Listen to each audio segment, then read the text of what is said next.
ఢిల్లీ మద్యం కుంభకోణాన్ని మించిన భారీ కుంభకోణం గత 5 ఏళ్లలో ఏపీలో జరిగిందని టీడీపీ ఎంపీలు అన్నారు. దీనిపై ఇప్పటికే రాష్ట్ర ప్రభుత్వం విచారణ జరిపిస్తోందన్న వారు కేంద్ర దర్యాప్తు సంస్థలతో విచారణ చేయించాలని డిమాండ్ చేశారు. విచారణ పూర్తయితే జైలుకి వెళతామనే సంగతి మిథున్ రెడ్డికి కూడా తెలుసన్నారు.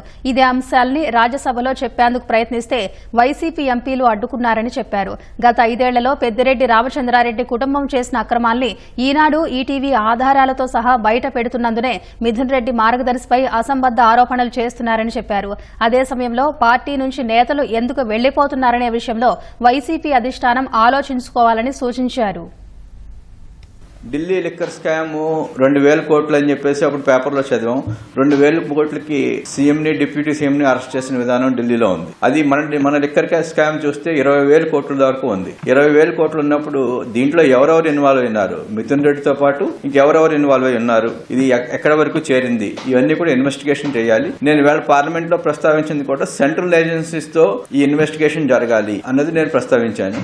ఎంక్వైరీ ఆల్రెడీ స్టార్ట్ అయింది. దమ్ముంటే ఎంక్వైరీ చేసుకోక్కర్లేదు, ఆల్రెడీ ఎంక్వైరీ జరుగుతుంది. ఎంక్వైరీలో అన్ని తేలుతాయి. ఎంక్వైరీలో అతను మద్యం హోల్సేల్ వ్యాపారాల నుంచి తీసుకున్న డబ్బులే కాకుండా అతను మ్యాన్ పవర్ నిమిత్తం కూడా డబ్బులు తీసుకున్నాడు. ఇవన్నీ కూడా బయటపడతాయి. ప్రతి ఒక్క మనిషి ఏదో ఒక దాంట్లో ఏదో ఒక స్కామ్ లో ఇరుక్కున్న వాళ్లే. అంచేత మిథున్ రెడ్డితో సహా అందరూ కూడా ఎప్పటికప్పుడు ఏదో ఒక దాంట్లో నేరం నిరుజువైన తర్వాత శిక్ష అనుభవించాల్సిన వాళ్లే.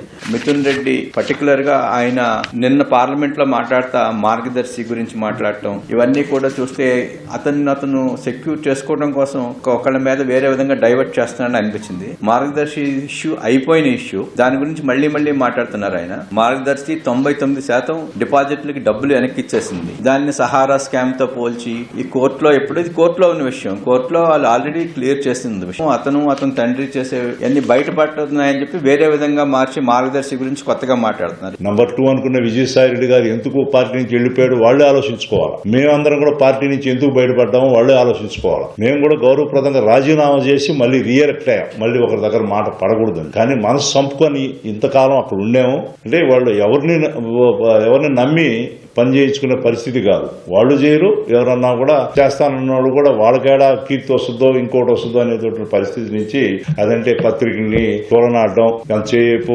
ఆంధ్రజ్యోతినో లేకపోతే ఈనాడునో లేకపోతే ఇంకొక పేపర్నో ఇంకో టీవీనో వాళ్ళు ఆ పార్టీకి కొమ్ము కాసు. పార్టీకి కాదు, ప్రజల తరఫున వాళ్ళు మాట్లాడుతున్నారు. అంతేగాని నిజాలను ప్రపంచానికి తెలియజేస్తున్నందుకు వాళ్ళు నిందించేం ప్రయోజనం? మీ పేపర్లో మీరు రాసుకుంటున్నారు, సాక్షి పేపర్లో తప్పితే ఇంకేమీ రాదు. కానీ ఆ పేపర్ చదివేవాళ్ళు ఎందువల్లంటే అది ఒక పార్టీ కరపత్రం మాదిరిగా తయారైంది తప్పితే ఇంకా ఏమి ఉండదు దాంట్లో. కాబట్టి ఈ పరిస్థితుల్లో ఇప్పటికైనా కూడా వైఎస్ఆర్సీపీ నాయకత్వం కొంచెం ప్రజలు ఇచ్చిన తీర్పును గౌరవిస్తూ ఆంధ్ర రాష్ట్ర అభివృద్ధికి ఎన్డీఏ గవర్నమెంట్ తో సహకరించాలని కోరుకుంటా ఉన్నాం.